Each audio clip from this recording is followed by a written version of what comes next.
कल से शुरू करूँगा। ये शायद दुनिया का सबसे डेंजरस सेंटेंस है।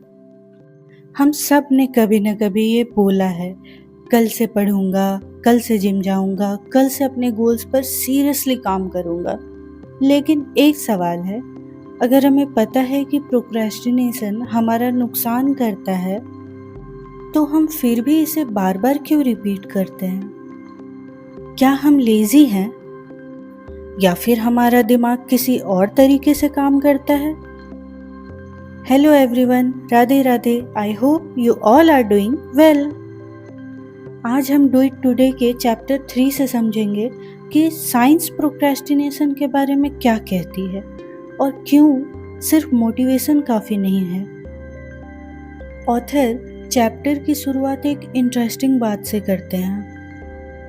वो कहते हैं प्रोक्रेस्टिनेशन कोई नई प्रॉब्लम नहीं है, सदियों से लोग इससे स्ट्रगल करते आ रहे हैं। यानी टेक्नोलॉजी बदल गई, ज़िंदगी बदल गई, लेकिन एक चीज़ आज भी वही है, हम इम्पोर्टेंट काम को कल पर टाल देते हैं।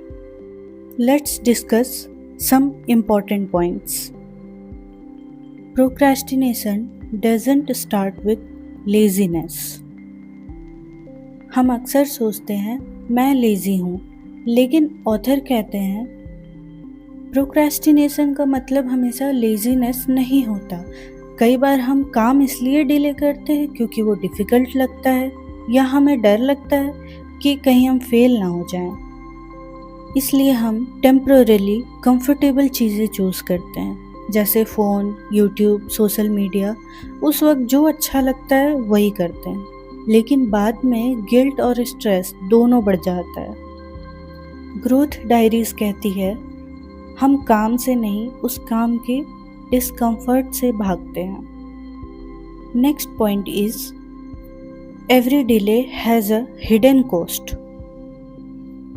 ऑथर रिसर्च का एग्जाम्पल देते हैं। रिसर्च बताती है कि प्रोक्रेस्टिनेशन सिर्फ टाइम वेस्ट नहीं करता, ये धीरे धीरे स्ट्रेस, एंजाइटी और सेल्फ कॉन्फिडेंस को भी अफेक्ट करता है। सोचिए, एक असाइनमेंट डिले हुआ, फिर दूसरा, फिर तीसरा, आखिर में सिर्फ काम ही पेंडिंग नहीं होता, हमारा कॉन्फिडेंस भी पेंडिंग हो जाता है। और हर पोस्टपोन किया हुआ टास्क दिमाग में एक इनविजिबल बर्डन बन जाता है। Next one is the slope of procrastination.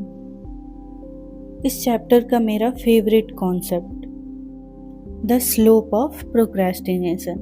Procrastination कभी भी एक बड़े डिसीजन से शुरू नहीं होता, ये शुरू होता है सिर्फ एक थॉट से। बस 5 मिनट इंस्टाग्राम, बस एक यूट्यूब वीडियो, बस एक व्हाट्सएप रिप्लाई, और देखते ही देखते 1 घंटा निकल जाता है।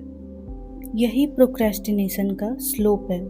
नीचे गिरना बहुत आसान होता है, लेकिन वापस ऊपर चढ़ना मेहनत मांगता है।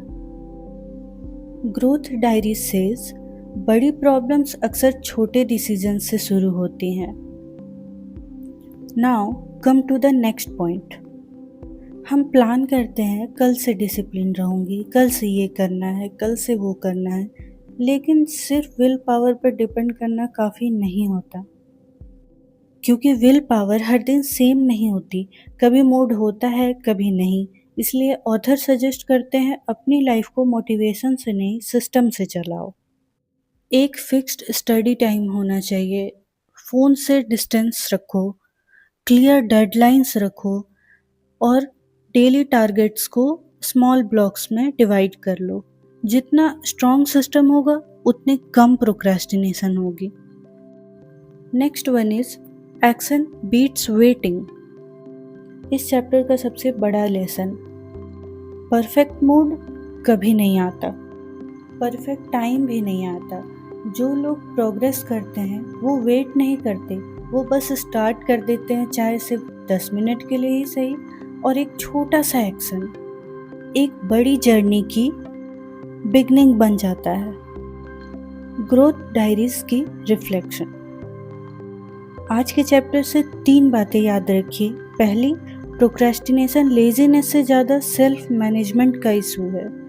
दूसरी, हर बार कंफर्ट चूज करना फ्यूचर में स्ट्रेस को इनवाइट करना है। और तीसरी, आपकी लाइफ मोटिवेशन नहीं, आपके सिस्टम्स चेंज करते हैं। आज ही एक ऐसा काम चूज़ कीजिए जिसे आप काफ़ी दिनों से पोस्टपोन कर रहे हैं और उस पे सिर्फ 10 मिनट काम कीजिए।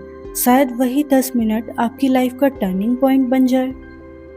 अगर इस चैप्टर से आपको कोई एक लेसन सबसे ज़्यादा वैल्यूएबल लगा तो कमेंट्स में ज़रूर बताओ। और अगर आप डू इट टुडे की पूरी जर्नी मेरे साथ कंटिन्यू करना चाहते हैं तो ग्रोथ डायरीज को सब्सक्राइब करना मत भूलना। Remember, small actions repeated every day create extra ordinary growth. Book सिर्फ नॉलेज देती है, ग्रोथ तब होती है जब आप उस नॉलेज को एक्शन में बदलते हैं। मैं मिलूंगी नेक्स्ट चैप्टर के साथ, तब तक keep growing, take care, bye bye.